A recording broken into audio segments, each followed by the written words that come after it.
মা টুকি, আমি নদীতে পানি আনতে যাচ্ছি, তুই বাড়িতেই খেলা কর। আর কোনো পাখি যদি দরজা খুলতে বলে তাহলে কিন্তু দরজা খুলবি না। আচ্ছা ঠিক আছে মা। এরপর টুনি কলস নিয়ে নদীর দিকে যেতে থাকে, আর তখনই পথে কালু কাকুলির সাথে দেখা হয়ে যায়। কিরে টুনি, কোথায় যাচ্ছিস? নদীতে পানি আনতে যাচ্ছি দাদা। এই পথ দিয়ে যাস না, এই পথে একটি গাছে বড় একটা সাপ বসে আছে। এই পথ দিয়ে যে যায় তাকে সাপটা কামড় বসিয়ে দেয়। কি বলছো এসব, তাই নাকি? আমাকে সতর্ক করে দেওয়ার জন্য তোমাদের অনেক ধন্যবাদ। তা না হলে আজ কি যে হতো।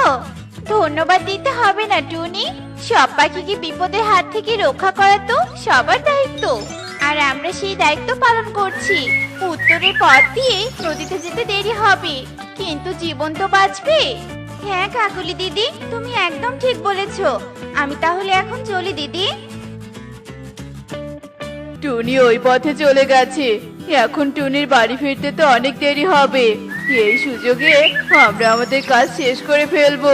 তাড়াতাড়ি টুনির বাড়িতে চলো।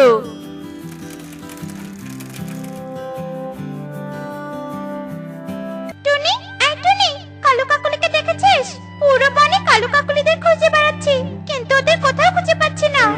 কিন্তু কালু দাদা আর কাকুলি দিদির সাথে তো কিছুক্ষণ আগে আমার দেখা হয়েছিল, আর ওরাই তো আমাকে এই পথ দিয়ে নদীতে যেতে বললো। ওই পথে নাকি বড় গাছে সাপ বসে আছে। আমাকে তো এই কথাই বলেছিল, কিন্তু আমি পানি এনে বাড়িতে এসে দেখি আমার ঘরটা চুরি হয়ে গেছে। মনে হচ্ছে শয়তান কালু কাকুলি আমাদের মিথ্যে বলে চুরি করে নিয়ে গেছে। কি বলছো এসব? তাহলে তো আমার ঘরও চুরি করার জন্য আমাকে মিথ্যে বলেছে। আমার সাথে চলো এক্ষুনি, ওদের ধরতে হবে। হ্যাঁ টুনি, তাই করতে হবে। বাহ, টুনির ঘরটা তো বেশ মজবুত আছে। এই ঘর বিক্রি করলে অনেক টাকা পাওয়া যাবে কাকুলি। টাকা পাওয়ার চিন্তা পরে করো, আগে তো তাড়াতাড়ি ঘরটা নিয়ে যেতে হবে। হ্যাঁ হ্যাঁ কাকুলি, তুমি একদম ঠিক বলেছো। একে আমাদের ঘরটা এভাবে নড়ছে কেন? মা তুমি কোথায়? তাড়াতাড়ি বাড়িতে এসো, আমার যে খুব ভয় লাগছে। এ কি কালু, ঘরের ভিতরে তো টুনির ছানা আছে, ওকে ঘর থেকে বের করে দাও, নয়তো ওর চিৎকারে সবাই সবকিছু জেনে যাবে। তুমি কি পাগল হয়ে গেছো? ওকে যদি বের করে দেই তাহলে তো টুনিকে সব বলে দিবে, তখন আমাদের ইনকামের পথ বন্ধ হয়ে যাবে। তাই ভ্যানে করে বুঝিয়ে ওকে নিয়ে যাব। মা টুকি, চিৎকার করিস না, বনে বাঘ ঢুকেছে। তাই আমরা সব ছানাকে ঘরের ভিতরে করে পাশের বনে নিয়ে যাচ্ছি, কারণ ওই বাঘ শুধু ছোট ছানাদের খেয়ে ফেলে। তোর মা তো তোর জন্য নদীর পাড়ে অপেক্ষা করছে। তাই নাকি আঙ্কেল? আচ্ছা ঠিক আছে, আমি তাহলে আর একটা কথাও বলবো না। এসব বলে টুকি ঘরের ভেতরে চুপ করে বসে থাকে, আর কালু কাকুলি তাড়াতাড়ি ভ্যান নিয়ে সেখান থেকে চলে যায়। আর কিছুক্ষণ পরেই টুনি ও ময়ূরী সেখানে চলে আসে। এ কি, আমার ঘরটাও তো চুরি হয়ে গেছে। ময়ূরী দিদি, তোমার কথাই সত্যি হলো, ওই শয়তান কালু কাকুলি আমাদের ঘর চুরি করে নিয়ে গেছে। কিন্তু ঘরের ভিতরে তো আমার মেয়েও ছিল, আমার মেয়েকেও যে নিয়ে গেছে ময়ূরী দিদি। এখন আমরা কি করব?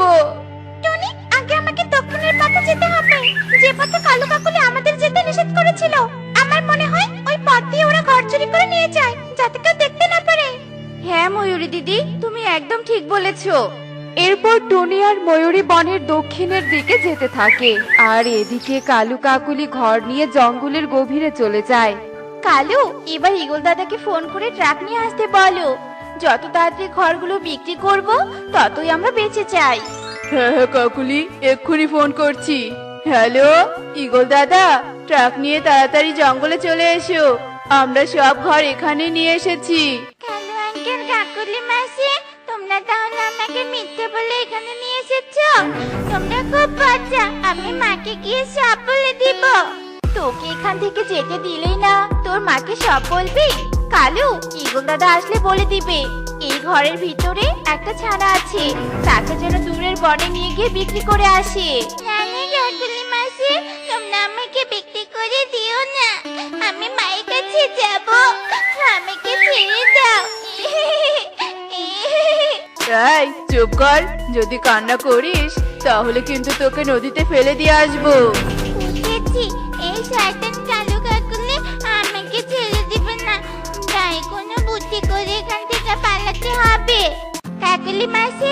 কাকুলি মাসি, আমার পটি পেয়েছে, দরজাটা একটু খুলে দাও না, আমি পটি করব। পটি করবি তো ঘরের ভিতরেই কর, তোকে বাইরে বের করা যাবে না। যদি আবার পালিয়ে যাস তখন কি হবে? কিন্তু ঘরের ভিতরে পটি করলে তো এই ঘর বিক্রি হবে না, কারণ আমার পটি খুব দুর্গন্ধ বের হয়। কাকুলি, তুমি কি বোকা? ওকে ঘরের ভিতরে কেন পটি করতে বলছো? টুকি তো ঠিকই বলেছে, পটি করা ঘর কেউ কিনে নিবে না। দাঁড়া টুকি, আমি দরজা খুলে দিচ্ছি।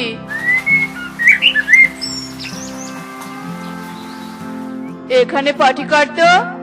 না, আমি এখানে তোমাদের সামনে পার্টি করব না। কারোর সামনে পার্টি করলে যে আমার খুব লজ্জা করে। আমিও চোপের আড়ালে পার্টি করব। আচ্ছা ঠিক আছে, তাহলে ঝোপের কাছে চল। আমি ঝোপের এপাশে দাঁড়িয়ে আছি, তুই ওই পাশে পটি করে আয়। কিন্তু আঙ্কেল, ঝোপের ফাঁক দিয়ে তো সব দেখা যায়। তুমি এখানে চোখ বন্ধ করে থাকো, আমি পার্টি করে এখানে আসছি। আচ্ছা ঠিক আছে, তাড়াতাড়ি যা তো। এরপর কালো চোখ বন্ধ করে নেয় আর টুকি ঝোপের আড়ালে গিয়ে তাড়াতাড়ি পাতা ছিঁড়তে থাকে। আর সেগুলো পাতা ছিঁড়ে নিয়ে সেগুলো ফেলতে ফেলতে বাড়ির দিকে চলে যায়। কি রে টুকি, তোর পটি করা হলো? আরো কতক্ষণ চোখ বন্ধ করে থাকবো? কি ব্যাপার, টুকি কোনো কথা বলছে না কেন? এ কি, এই চালাক টুকি তো আমাকে বোকা বানিয়ে চলে গেছে। কাকুলি, কাকুলি, সর্বনাশ হয়ে গেছে, টুকি তো পালিয়ে গেছে। এই কথা তোমাকে আমি আগে বলেছিলাম, কিন্তু তুমি কোনো কথাই শোনোনি। এখন যদি টুকি ওর মাকে নিয়ে জঙ্গলে চলে আসে তখন কি হবে? আরে টুকি তো ছোট পাখি, ও কি আর এত বড় জঙ্গলের পথ মনে রাখতে পারবে? ঘুরে ঘুরে আস্তে আস্তে আমরা ঘরগুলো বিক্রি করে এখান থেকে চলে যাব। ময়ূরী দিদি, ওই শয়তান কালো কাকুলিকে তো কোথাও খুঁজে পেলাম না। তবে কি আমার মেয়েকে আর পাবো না? মা টুকি, তুই আমাকে ছেড়ে কোথায় গেলি রে মা? আমি এখন তোকে ছাড়া কি করে থাকবো, কি করে থাকবো? কাঁদিস না টুনি, চল আমরা পাশের পানে যাই। আমার মনে হয় ওরা পাশের পানে গিয়ে ঘর বিক্রি করে। হ্যাঁ দিদি, তাই চলো। এরপর টুনি আর ময়ূরী পাশের বনের উদ্দেশ্যে বেরিয়ে পড়ে। আর কিছু দূর যেতেই তাদের টুকির সাথে দেখা হয়ে যায়। এই তো আমার মেয়ে টুকি ফিরে এসেছে। মা টুকি, তোকে কালো কাকুলি কোথায় নিয়ে গিয়েছিল? জঙ্গলে, জঙ্গলের ভিতরে মা, জঙ্গলের ভিতরে নিয়ে গিয়েছিল। ও, এই ব্যাপার। দেখেছো ময়ূরী দিদি, ছোট হলেও আমার মেয়েটার মাথায় অনেক বুদ্ধি। ওই কালো কাকুলিকে আজ পুলিশে ধরিয়ে দিব। চলো সবাই থানায় যাই। এরপর সবাই থানায় চলে যায় আর পুলিশকে সব বলে টুকির চিহ্ন করা পাতার ওপর দিয়ে সবাই জঙ্গলের দিকে যেতে থাকে। আর কিছুক্ষণের মধ্যেই সবাই জঙ্গলের গভীরে চলে যায়। তোরা তো দেখছি ভালোই ব্যবসা শুরু করেছিস, এবার তোদের জেলে গিয়ে নতুন করে ব্যবসা করাবো। ইয়ে মানে স্যার, সরি, আমরা আর আসলে কখনো এই ব্যবসা করব না। এবারের মতো আমাদেরকে ছেড়ে দিন। টুনি, তুই পুলিশকে বল আমাদের ছেড়ে দিতে। হ্যাঁ টুনি, তুই আমাদের ক্ষমা করে দে। তোর মেয়েটা খুব চালাক, এত গভীর পথ কি করে যে খুঁজে পেলো? আমার মেয়ের মাথায় অনেক বুদ্ধি আছে, তাই যাওয়ার সময় গাছের পাতা দিয়ে পথগুলো চিহ্ন করে গেছে। আর তোমাদের মতো খারাপ পাখিকে ক্ষমা করলে তোমরা আবার চুরি করার সুযোগ পেয়ে যাবে। স্যার, এই চোরদেরকে থানায় নিয়ে যান। হ্যাঁ টুনি, তুই একদম ঠিক বলেছিস। ভালো করে শিক্ষা গ্রহণ কর যে চুরি করে কখনো উন্নতি করা যায় না। এই তোরা সবাই থানায় চল, আর ইগল তোকেও যেতে হবে। কিন্তু কেন স্যার, আমি তো চুরি করিনি। কিন্তু তুই চুরি করা জিনিস কিনে নিয়ে ব্যবসা করবি কেন? এটা তো খুব বড় অপরাধ। তোর উচিত ছিল এই চোরদের নামে থানায় মামলা করা, কিন্তু তুই সেটা করিসনি, তাই তোকেও শাস্তি পেতে হবে। এসব বলে পুলিশ সবাইকে নিয়ে থানায় চলে যায়। আর টুনি ও ময়ূরী তাদের ঘরগুলো নিয়ে বাড়ির দিকে আসতে থাকে। এই নে টুকি, আমার 10 টাকা। এই পারুল, আমাদের চাঁদা তোলা শেষ, এখন শুধু আনন্দ করার পালা। টুকি, এই টুকি, তোরা কিসের জন্য চাঁদা তুলছিস বলতো? আমরা সবাই মিলে আজ পার্কে ঘুরতে যাব আর মজা করে আইসক্রিম খাবো। তাই নাকি? তাহলে তো খুব মজা হবে। এই টুকি, আমিও তোদের সাথে যাব আর আমিও তোদেরকে চাঁদা দিব। কিন্তু কনক, তোর বাবাকে তোকে টাকা দিতে পারবে? হ্যাঁ হ্যাঁ পারবে, আমি এক্ষুনি আমার বাবার কাছ থেকে টাকা নিয়ে আসছি। এরপর কনক বাড়িতে চলে আসে আর তার বাবার কাছে গিয়ে টাকা চায়। বাবা, ও বাবা, আমাকে এক্ষুনি 10 টাকা দাও তো। কেন রে বাবা, এতগুলো টাকা দিয়ে তুই কি করবি? তাছাড়া আমার কাছে তো এতগুলো টাকা নেই। আমি কিছু জানি না বাবা, আমার 10 টাকা চাই মানে চাই। আমি টুকিদের সাথে পার্কে ঘুরতে যাব। দাও বাবা, আমাকে 10 টাকা দাও। কি হয়েছে রে বাবা, তুই এভাবে কাঁদছিস কেন? দেখো না মা, বাবা আমাকে 10 টাকা দিচ্ছে না। আমি আমার বন্ধুদের সাথে পার্কে ঘুরতে যাব মা, কিন্তু বাবা বলছে বাবার কাছে নাকি টাকা নেই। হ্যাঁ রে বাবা, সত্যি তোর বাবার কাছে কোনো টাকা নেই। আচ্ছা ঠিক আছে, আমি তোকে 10 টাকা দিচ্ছি। এই নে 10 টাকা। টাকা পেয়ে কনক অনেক খুশি হয়ে যায় আর তখনই সে টুকিদের কাছে চলে আসে। অতগুলো টাকা তুমি কনককে কেন দিতে গেলে বলো তো কাকুলি? এমনিতেই আমাদের অভাবের সংসার, নুন আনতে পান্তা ফুরিয়ে যায়, তার মধ্যে এভাবে টাকা ব্যয় করলে হবে বলো তো? হ্যাঁ কালু, আমাদের অভাবের সংসার তা আমি জানি, কিন্তু আমাদের ছেলেটারও যে অনেক ইচ্ছে চাপা থাকে যে আমরা কখনো পূরণ করতে পারিনি, তাই ওর ছোট ছোট ইচ্ছাগুলো আমাদের কি পূরণ করার চেষ্টা করতে হবে কালু। আমি এমনই এক হতভাগা বাবা, যে কিনা একটা মাত্র ছেলের আবদার পূরণ করতে পারি না। কবে যে এই অভাবের দিন শেষ হবে কে জানে। এই নে টুকি, আমার ভাগ্যের 10 টাকা। ঠিক আছে কনক, আজ বিকেলে আমরা পার্কে যাব, তুইও ঠিক সময়ে চলে আসিস।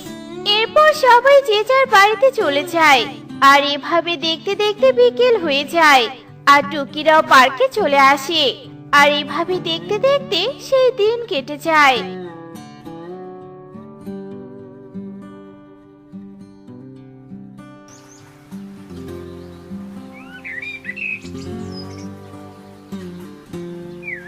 কালু দাদা, ও কালু দাদা, বাড়িতে আছো? কি ব্যাপার টুনি, তুই এই সকাল সকাল এই গরিব কালুর বাড়িতে কেন এসেছিস? আমার একটা গোয়াল ঘর বানাতে হবে, তাই তোমাকে ডাকতে এলাম। তুমি কি আমাকে একটা গোয়াল ঘর বানিয়ে দিতে পারবে? হ্যাঁ টুনি, পারবো, তুই যা, আমি এক্ষুনি আসছি। এরপর টুনি চলে যায় আর কালু ও টুনির পেছন পেছন টুনির বাড়িতে চলে আসে আর কিছুক্ষণের মধ্যেই টুনিকে একটা গোয়াল ঘর বানিয়ে দেয়। এই নাও কালু দাদা, তোমার টাকা। বলছিলাম কি টুনি, তুই আমাকে আর কিছু টাকা ধার দিতে পারবি? আমি যে খুব অভাবে পড়ে গেছি, আশেপাশে তেমন কোনো কাজও পাচ্ছি না।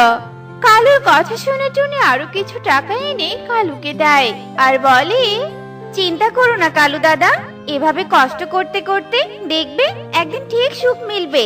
তবে তোমাকে হাল ছেড়ে না দিয়ে পরিশ্রমের চেষ্টা করতে হবে, তবেই তুমি সুখী হতে পারবে। আর এই টাকাটা তোমাকে আর দিতে হবে না, এটা আমি তোমাকে তোমার বিপদের সময় সাহায্য করলাম। তোর এই উপকারের কথা আমি কখনো ভুলবো না রে টুনি। এরপর কালু সেখান থেকে চলে যায় আর যাওয়ার সময় এক ভিখারি বৃদ্ধার সাথে তার দেখা হয়ে যায়। বাবারে, আমাকে কিছু টাকা দিয়ে সাহায্য কর, আমার শরীরে যে অনেক বড় ধরনের রোগ ধরা পড়েছে। দে না রে বাবা, আমাকে কিছু টাকা দে না। আরে বুড়িমা, তুমি আবার কোথা থেকে এলে বলো তো? আমি হলাম এক পথের ভিখারি, তোমায় আবার কিভাবে সাহায্য করব বলো তো? এই নাও 10 টাকা, আর আমাকে আশীর্বাদ করো যেন খুব তাড়াতাড়ি আমার অভাব দূর হয়ে যায়। আমি তো অনেকের কাছেই সাহায্য চাই রে বাবা, কিন্তু তারা ধনী হওয়া সত্ত্বেও আমাকে একটুও সাহায্য করতে চায় না। আর তুই এত অভাবে থেকেও আমাকে সাহায্য করেছিস, আমি তোকে আশীর্বাদ করি, তোর খুব শীঘ্রই অভাব দূর হবে। এই নে, এই ব্যাগটা, এটা তুই রাখ, এটা তোর অনেক কাজে আসবে। এরপর সে বৃদ্ধা সেখান থেকে চলে যায়।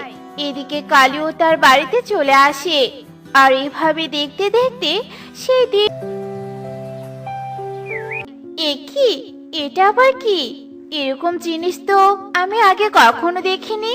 এমনিতেও তো অভাবে দিন কাটাচ্ছি, তার উপর আবার কালো নতুন নতুন জিনিস কিনছে। কিন্তু এটা কি হতে পারে, হাতে নিয়ে দেখি তো। এরপর কাকুলি বিছানা থেকে বৃদ্ধার দেয়া মানি ব্যাগটা হাতে নেয়, আর যেই না ব্যাগটা খোলে তখনই সে ব্যাগের ভিতরে অনেকগুলো হীরা দেখতে পায়। আর হিরেগুলো দেখে কাকুলি অনেক খুশি হয়ে যায়। কালু, আয় কালু, তাড়াতাড়ি ওঠো কালু। কি হয়েছে কাকুলি? এত সকাল সকাল তোমাকে এত খুশি দেখাচ্ছে কেন বলো তো? খুশি হব না তো কি হব, এতগুলো হিরে তুমি কোথায় পেয়েছো বলো তো কালু? হিরে? কিসের হিরে? আমি আবার হিরে কোথায় পাবো? কিসব বলছো কাকুলি? তোমার মাথা ঠিক আছে তো? আমার মাথা একদম ঠিক আছে। এই দেখো, তুমি নিজের চোখেই দেখো। নিজের চোখে এতগুলো হিরে দেখে কালু অবাক হয়ে যায় আর খুশিতে বলতে থাকে, কাকুলি, এই কাকুলি, এই হিরেগুলো সেই বুড়িমার আশীর্বাদ, বুঝলে? বুড়িমা আমাদের অভাব দূর করে দিয়েছে। আমরা আর এখন গরিব থাকবো না কাকুলি। এই বনে সব থেকে ধনী পাখি হব তুমি আর আমি। হা হা হা হা হা। এরপর কালু কাকুলি হিরে বিক্রি করে অনেক বড় একটা বাড়ি বানায়, আর এক পলকেই তারা বনের সব থেকে ধনী পাখি হয়ে যায়। আর এভাবে দেখতে দেখতে বেশ কিছুদিন কেটে যায়।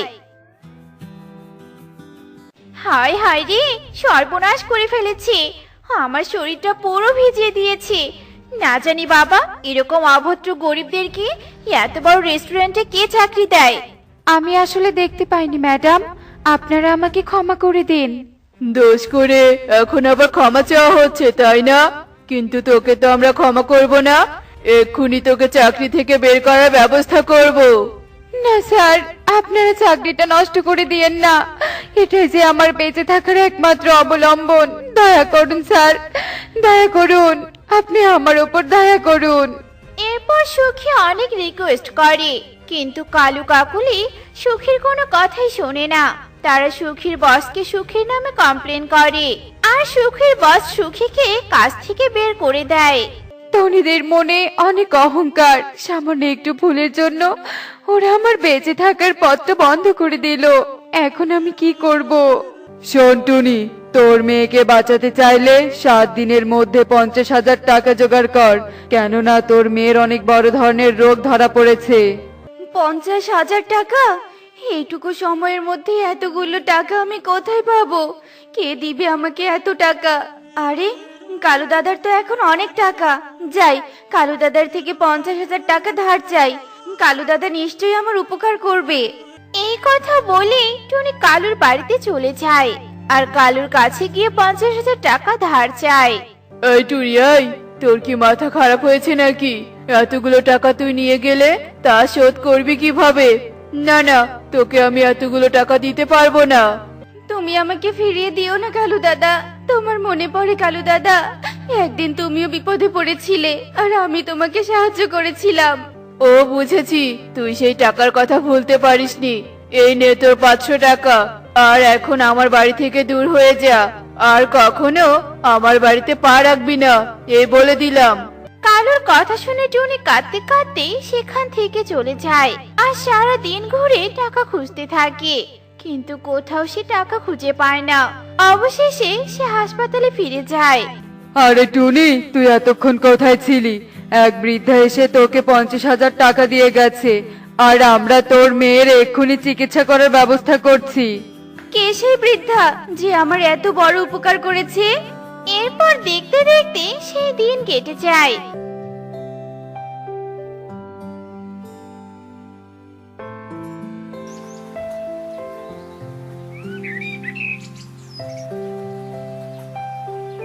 এদিকে টুকিও রাতের মধ্যে সুস্থ হয়ে যায়।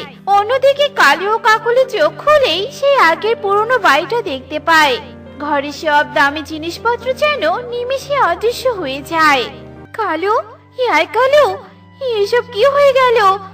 আমাদের বাড়িটা এমন পুরনো হয়ে গেল কি করে? কিছুই যে বুঝতে পারছি না। এরপর সেখানে এক পরী আসে। আমি তোমাদেরকে একদিন ধনী বানিয়ে দিয়েছিলাম, আর আজ তোমাদের অহংকারের জন্য আমি তোমাদের থেকে সবকিছু ফিরিয়ে নিলাম। তুমি কি করে আমাদের ধনী বানিয়ে দিয়েছিলে? আমাকে তো এক বুড়ি মা। হ্যাঁ, সেই বৃদ্ধা আর কেউ না, সেটা হলাম আমি। তোমাদের অভাব দেখে আমি তোমাদের সাহায্য করতে এসেছিলাম, কিন্তু তোমরা ধনী হয়ে অহংকারী হয়ে গেছো, তাই তোমরা এই সব কিছু পাওয়ার যোগ্য নও। এগুলো একমাত্র টুনি পাওয়ার যোগ্য। আর তাই তো আমার দেয়া হিরে দিয়ে তোমরা যা যা করেছো, সেই সব কিছু আমি টুনিকে দিয়েছি। মনে রাখবে, অহংকার অধপতনের মূল। এই কথা বলে পরি অদৃশ্য হয়ে যায়। আর অন্যদিকে হঠাৎ এত বড় বাড়ি দেখে টুনি অবাক হয়ে যায়। এসব কে করছে? কে আমাকে এভাবে সাহায্য করছে? আর কেনই বা করছে? আমি টুনি, আমি তোমাকে সাহায্য করেছি। আমি আসলে গরিব দুঃখীদের সাহায্য করি, আর যাদের মনে কোনো অহংকার নেই তাদেরকে সাহায্য করি। তুমি আমার সাহায্য পাওয়ার যোগ্য। তার মানে তুমি বৃদ্ধা সেজে হাসপাতালে গিয়েছিলে? হ্যাঁ টুনি, আমি গিয়েছিলাম। এরপর পরি অদৃশ্য হয়ে যায় আর টুনি ওর মেয়েকে নিয়ে সুখে দিন কাটাতে থাকে। অন্যদিকে কালু ও কাকুলি আগের মতো অভাবেই দিন কাটাতে